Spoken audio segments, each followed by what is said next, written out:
2021 सीटों पर रुझानों के मुताबिक आगे चलते हुए अगर ये बहुत बड़ी जीत महायुति के लिए है तो ये प्रचंड जीत भारतीय जनता पार्टी के लिए भी है, जो देवेंद्र फडणवीस के नेतृत्व में पार्टी आगे बढ़ रही है।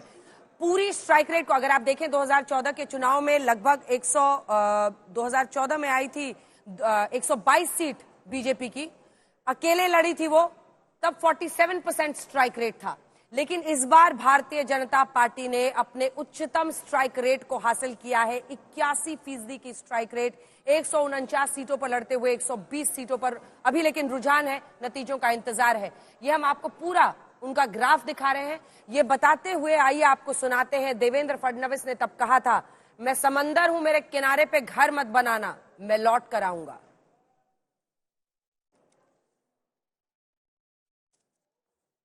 मेरा पानी उतरता देख, मेरे किनारे पर घर मत बसा लेना। मेरा पानी उतरता देख, मेरे किनारे पर घर मत बसा लेना, मैं समंदर हूं, लौट कर वापिस आऊंगा। मेरा पानी उतरता देख, मेरे किनारे पर घर मत बसा लेना। मेरा पानी उतरता देख, मेरे किनारे पर घर मत बसा लेना, मैं समंदर हूं, लौट कर वापिस आऊंगा। मेरा पानी उतरता देख, मेरे किनारे पर घर मत बसा लेना। मेरा पानी उतरता देख, मेरे किनारे पर घर मत बसा लेना, मैं समंदर हूं, लौट कर वापिस आऊंगा। ये होती है राजनीति, जो आपको संघर्षरत रहने के लिए प्रेरित करती है। और जब कोई नेता इस तरह की बात करता है, मेरे पानी को उतरता देख, मेरे किनारे पर घर मत बना लेना, मैं समंदर हूं, लौट कर आऊंगा, ये बहुत बड़ी बात है। और इस तरह की बातें रेजोनेट करती हैं जब आप सक्सेस पर पहुंच जाते हैं।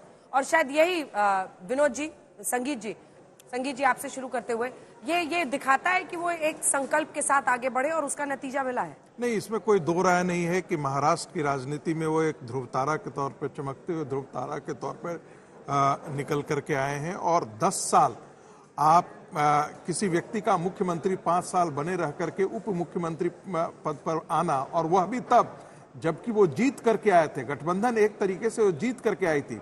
विश्वासघात भारतीय जनता पार्टी ने नहीं किया था। आज का मैंडेट बता रहा है कि विश्वासघात उद्धव ठाकरे ने किया था, और उसके बावजूद वो उप मुख्यमंत्री के पद पर बने रहने के लिए तैयार हो गए। तो ये भारतीय जनता पार्टी के आंतरिक अनुशासन का भी एक चेहरा था, वो भी एक देखने को मिला कि एक उप मुख्यमंत्री के तौर पर वो काम करने के लिए। लेकिन साथ में ये हमेशा हमेशा कहते रहे कि वो संगठन के काम के लिए प्रतिबद्ध हैं। और इस पूरे चुनाव को जरूर भारतीय जनता पार्टी ने कहा कि एकनाथ शिंदे के नेतृत्व में लड़ा जा रहा है, लेकिन इस पूरी जो स्ट्रेटेजी का, जिसको हम कह रहे थे क्यूरेटर या सूत्रधार के तौर पर यदि किसी ने काम किया है, पूरे कैंपेन को जिसने पूरे कैंपेन को जो लीड किया है, वो देवेंद्र फडणवीस थे। तो मुझे लगता है कि ये पूरे जीत का हकदार जो है, उनको बड़ा चेहरा है। और मुझे लगता है कि भारतीय जनता पार्टी को हिचकना नहीं चाहिए। भारतीय जनता पार्टी को मुख्यमंत्री के तौर पर उनको पेश करना ही चाहिए। चलिए देखिए, ये तो पार्टी को ही फैसला लेना है, लेकिन सीएम योगी 3:30 बजे लखनऊ में बीजेपी दफ्तर पहुंचेंगे, प्रेस को संबोधित वो करेंगे। आपको इस पर क्या लगता है, जो हम लोगों ने फडणवीस साहब का दिखाया, सुनाया, और 126 पर best ever strike rate BJP का ये है, 81% प्लस। निश्चित रूप से महाराष्ट्र की राजनीति में और खासकर भारतीय जनता पार्टी की राजनीति में देवेंद्र फडणवीस एक सबसे बड़ा चेहरा बन के उभरे हैं। और उनके समानांतर जितने नेता थे, अब उनका सबका कद छोटा हो गया है उनके सामने भारतीय जनता पार्टी के अंदर।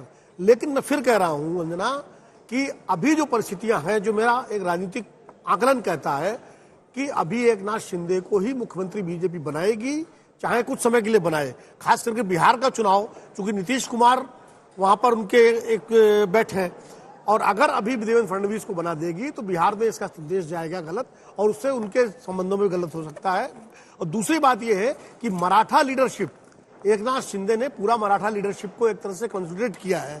मराठाओं को भारतीय जनता पार्टी अपने साथ लेने के लिए एकनाथ शिंदे को अभी कुछ समय तक के लिए आगे चलाएगी। एकनाथ शिंदे को हटा करके अगर भाजपा देवेंद्र फडणवीस या किसी अपने नेता को मुख्यमंत्री बनाती है, तो मराठाओं में और महाराष्ट्र के उन वोटर्स में जिन्होंने शिंदे की तमाम योजनाओं के कारण महायुति को भारी संख्या में वोट दिया है, उनमें एक गलत संदेश जाएगा। और ये बात अमित शाह और नरेंद्र मोदी जी बहुत बेहतर समझ सकते हैं, मुझे ये लगता है।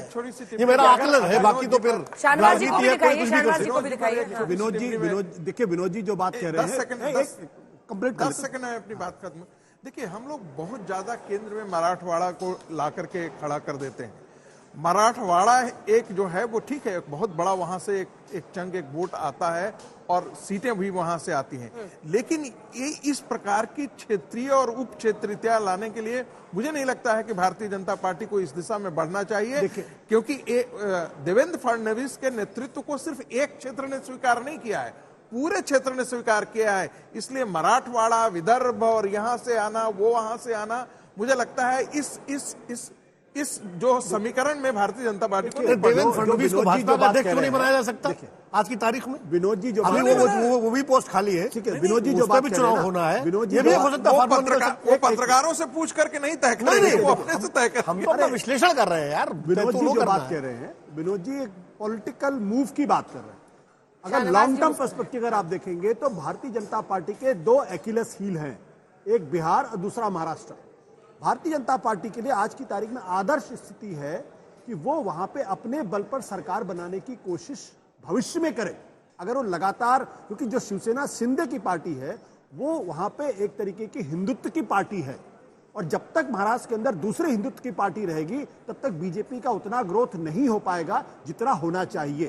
तो ये आने वाले समय में शिंदे और बीजेपी के बीच की जो बात है, इसमें कहीं ना कहीं एक रास्ता निकालना पड़ेगा। शाहनवाज जी, एक जल्दी से इस पर रिएक्शन।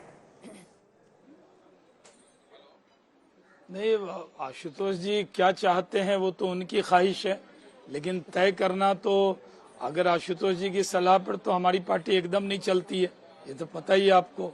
लेकिन वो जो इतनी अच्छी सलाह सब दे रहे हैं हम लोगों को, हम नोट कर लेते हैं, लेकिन जब हम लोग बैठकर निर्णय करेंगे तो अपने हिसाब से निर्णय करेंगे कि एक तरफ सलाह दे रहे हैं और नहीं वो तो मेरा विश्लेषण है, आपसे सहमत हुई असहमत हुई, आपका विचार है। आप नहीं वो तो सही है, वो सही है कि आपकी ये नेक सलाह जो है देश ने भी सुना है, अंजना जी ने भी ग्रहण किया और पार्टी भी ने आज तक चैनल जब चंद्रबाबू नायडू देख रहे हैं तो हम लोग भी वही आंकड़ा देख रहे थे आज तक पर बैठकर।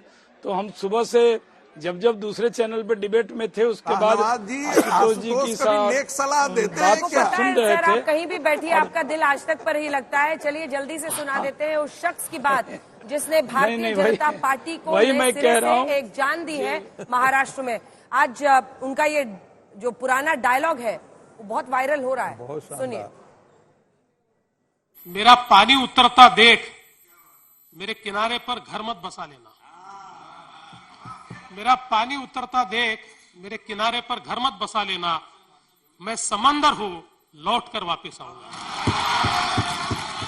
मेरा पानी उतरता देख मेरे किनारे पर घर मत बसा लेना। मेरा पानी उतरता देख मेरे किनारे पर घर मत बसा लेना। मैं समंदर हूं, लौट कर वापस आऊंगा। देवेंद्र फडणवीस ये कहते हुए कि मेरे पानी को उतरता देख मेरे किनारे पर घर मत बना लेना, मैं समंदर हूं, एक दिन लौट कर आऊंगा। और आए हैं तो कैसे, 126 सीटों के साथ Bharatiya Janata party single largest party, लेकिन इसी के साथ अकेले एकनाथ शिंदे इतनी सीटें लेकर आए हैं जितनी महाविकास अघाड़ी कुल मिलाकर भी नहीं ला पाई है। रुझान अब धीरे धीरे नतीजों में तब्दील हो रहे हैं और पवार वर्सेस पवार वाली लड़ाई में अजित पवार बाजी मारते हुए दिख रहे हैं। 223 सीटों पर रुझानों के मुताबिक कुछ पर नतीजे भी आ गए हैं। महायुति की बन रही है प्रचंड जनादेश वाली सरकार, तो वहीं झारखंड में 52 सीटों के साथ इंडिया गठबंधन की सरकार। 9 में से 7 सीटों पर उपचुनाव में एनडीए आगे है। ये भी एक बहुत बड़ा मैंडेट यूपी से निकलता हुआ 2027 के चुनाव के पहले।